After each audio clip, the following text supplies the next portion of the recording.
Okay move करते हैं आगे next. So students, push and pop तो हमारे पास कंट्रोलिंग ऑपरेशन थे जो कि हमारे स्टैक को कंट्रोल कर रहे थे, लेकिन बेसिकली हमारे पास इसके 5 डिफरेंट ऑपरेशंस हैं जिनको हम बेसिक ऑपरेशन कह रहे हैं। सबसे पहले हमारे पास पुश ऑपरेशन है जो हमारे पास क्या कर रहा है, किसी भी एलिमेंट को ऐड कर रहा है स्टैक के अंदर, while pop operation removes the element from stack. इसके अलावा एक पीक है, पीक क्या कर रहा है, gets the top element of the stack but doesn't remove it. ये हमारे पास तब ये रन होता है जब हमारे पास स्टैक फुल हो जाता है और ये उसके टॉप के एलिमेंट को पॉइंट कर रहा होता है। मींस के आप ये कह लें कि हम इसे फुल करना भी नहीं कहेंगे, हम ये कहेंगे कि जब भी स्टैक में एलिमेंट पड़े हुए हैं, चाहे वो 1 है, 10 हैं या 30 हैं, ये उसके सबसे टॉप वाले एलिमेंट को पॉइंट करेगा हमेशा।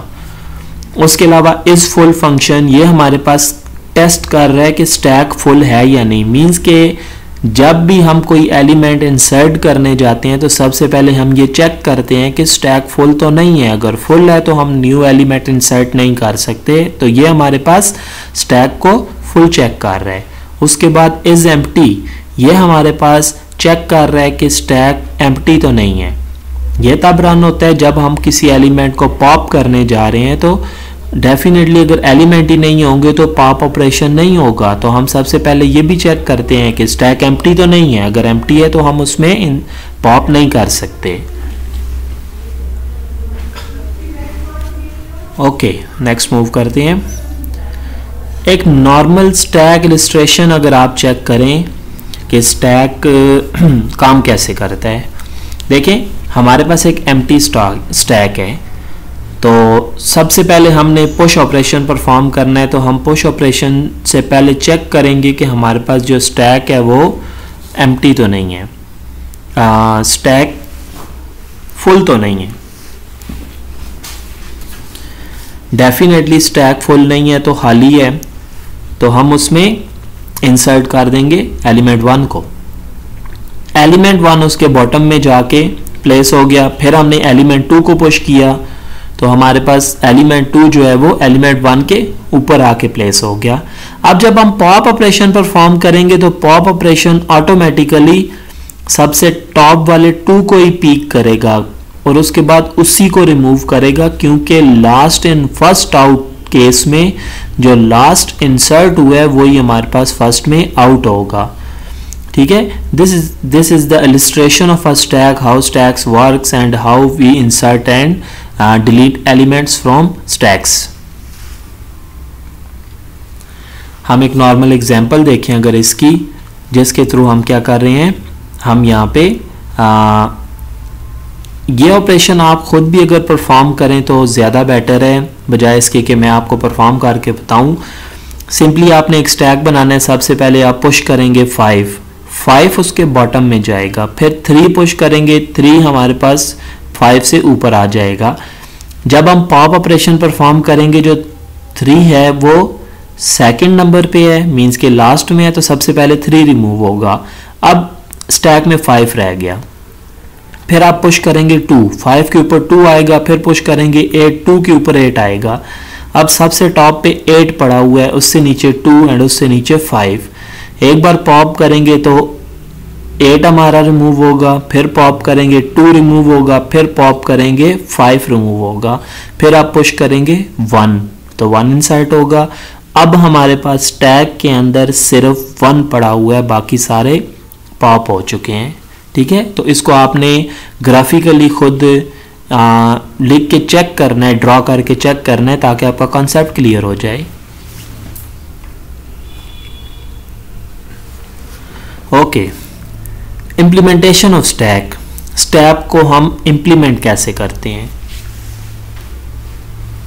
देखें प्रोग्रामिंग में स्टैक को इम्प्लीमेंट करने के लिए एरेज यूज होती हैं। हम ये नहीं कह रहे कि हम एरे यूज कर रहे हैं तो अब वो एरे बन जाएगी, लेकिन हम एरे को इस तरीके से यूज करते हैं कि वो एज ए स्टैक बिहेव करती है। ठीक है, stack can be easily implemented using an array or linked list. Linked list is also a data structure, लेकिन वो हम आगे चल के पढ़ेंगे डाटा स्ट्रक्चर के कोर्स में, क्योंकि वो एक लेंथी और टेक्निकल कॉन्सेप्ट है, इसलिए हम उसको ऊप के साथ लिंक नहीं कर रहे, हम उसको आगे चल के कवर करेंगे। सो स्टूडेंट, जिस तरह आप देखें एक स्टैक है, तो स्टैक को ही हमने एक एरे बना दिया, मीन्स हम उसको जब यूज़ करेंगे तो हम उसको एरे यूज़ करेंगे, उसके इंडेक्स को हर बार हम अपडेट करेंगे ताकि उसका 0 इंडेक्स है वो लास्ट में ही रहे और उसका जो n-1 इंडेक्स है वो टॉप पे रहे। ओके, अगर हम पुश ऑपरेशन का एल्गोरिथम चेक करें कि एक पुश ऑपरेशन कैसे काम करता है, तो ये वही तरीका है जो मैं अभी ऊपर आपके साथ डिस्कस कर रहा था कि सबसे पहले हम चेक करते हैं कि स्टैक फुल तो नहीं है। डेफिनेटली हम न्यू एलिमेंट इंसर्ट कर रहे हैं तो सबसे पहले चेक करना है कि स्टैक फुल तो नहीं है। अगर फुल है तो इट्स मीन कि हम न्यू एलिमेंट इंसर्ट नहीं कर सकते। अगर फुल नहीं है तो सबसे पहले प्रिंट करना है। कौन सा प्रिंट करना है? वो एलिमेंट जो हम लोगों ने इंसर्ट करना है। Means if the stack is full then print error overflow and exit the program. अगर हमारे पास स्टैक फुल है तो एरर शो हो जाएगा, और अगर फुल नहीं है, if the stack is not full then increment the top and add the element. तो टॉप जो हमारे पास है, जो उसका पॉइंटर है जो कि लास्ट एलिमेंट को पॉइंट कर रहा है, उसको हम इंक्रीमेंट कर देंगे। मीन्स कि अब हम उसमें एक और एलिमेंट इंसर्ट कर देंगे।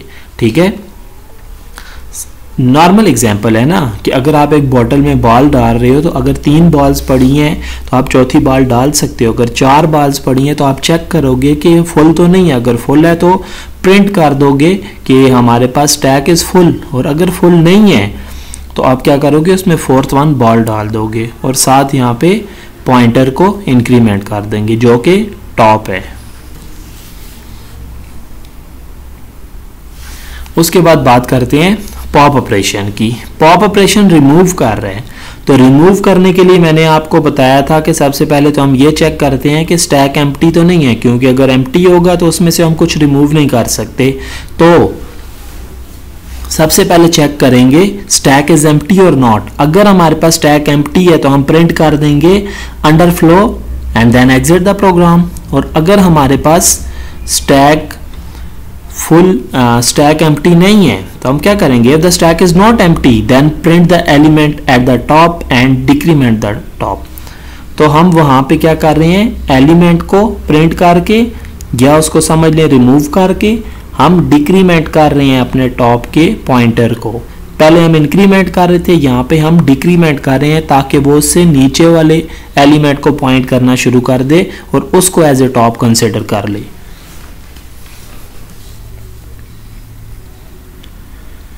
Okay students,